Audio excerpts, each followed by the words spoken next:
Scrappy, hard-working, aggressive, and baseball instincts. Words explaining how at 5'9", 160 pounds, Wally Backman made such an impact as a player that he is still remembered and appreciated by baseball fans today.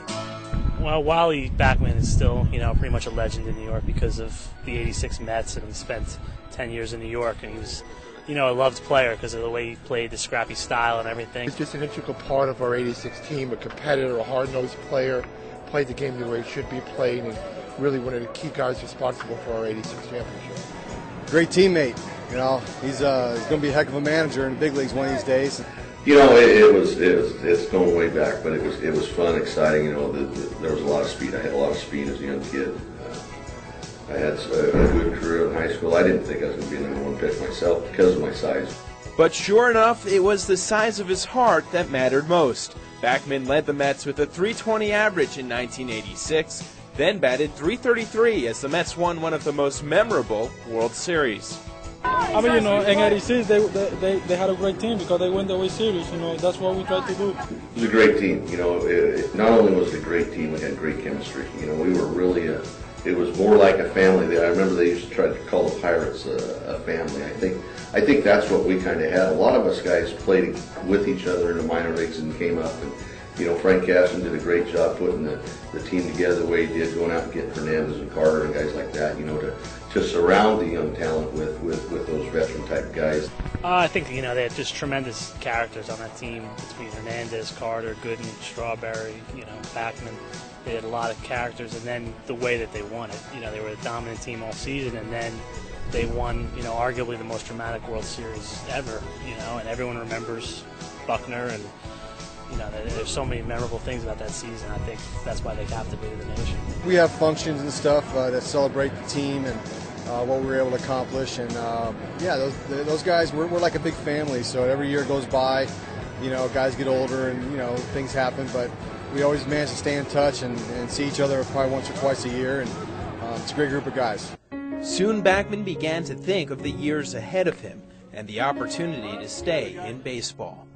I thought about it as I was playing towards the later part of my career, but I thought about it. That's when I really tried to study the game a little bit more. I had quality managers, especially in the end with Leland and Lou Piniella. I had two of the best managers, I think, that are still in the game. November 1st, 2005, Backman's managerial success at the minor league level rewarded in a press conference in Arizona. He dons the Diamondbacks jersey. We will make some changes and this team will compete. Backman's reign, 4 days. His previous 2 arrests and financial struggles are reported. The Diamondbacks refused to stand by their hire. It was a nightmare. I've been through it all with HBO and everybody, but, I'm trying to put it in my past now and go forward, but it was an unfortunate situation. There was a lot of half-truths to some of the things that happened. It's definitely affected my career. That's in the past now, and I'm trying to go forward. So I put that behind myself now, and I'm trying to go forward again. The first step for Wally, reassessing his goals. Once a candidate for several major league managerial openings, Wally now considered all opportunities, including one with a brand new independent league with a team in Albany, Georgia.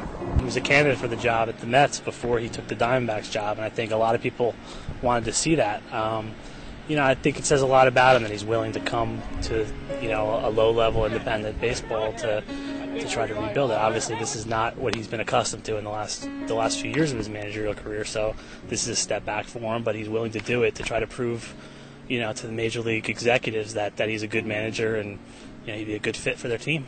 What was your first step on moving forward? Actually, I guess I would say it's coming here. I was out of the game for 2 years. I was so bored to death. I was fortunate to be able to watch my son play a little bit in the Rangers organization. I look at that as a positive note to where I could work with him a little bit more and try to help him get better.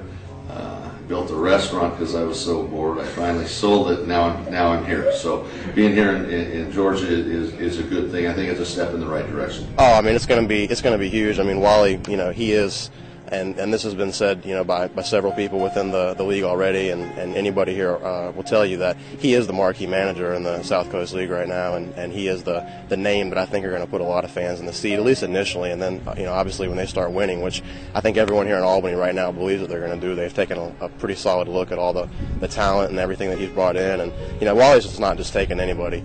With news of Backman headed to the Peanuts, several players with loose connections to the skipper suddenly improved the South Coast League talent pool. I was looking for some teams. I had some teams calling, and I found out that Wally was coaching here, so I was like, hey, I'm going to play for Wally, because I played for him before. He has good intensity, and he's just a great coach, and he knows a lot about the game. He knows how to win. I played ball with Wally's son out with the Texas Rangers for a couple of years. He was my roommate. Got a chance to spend a couple nights at Wally's house, and we built a relationship. And he asked me to come out and play, and I said, no problem. He's very outgoing. Most important, he's up front. He tell you just like it is. And basically, you play hard for him. From what I hear, you get a chance to play. With the 47-year-old skipper starting from ground zero in independent ball, it is hard to say whether Wally Backman will ever return to the big leagues.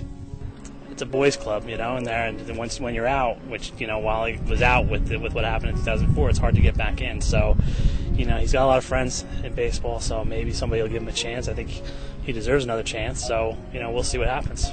Oh yeah, Wally's got a unique style. He plays hard, and he works with the players. He wants that same attitude and expects that, and that's why he's going to be successful. And he's had a good run in the past, and unfortunate things happened with him in Arizona, but the bottom line is he's back coaching, managing, and he's going to be fine. From the bright lights of the Big Apple to the red clay of Albany, Georgia, Wally Backman seeks redemption and a chance to return to the big leagues.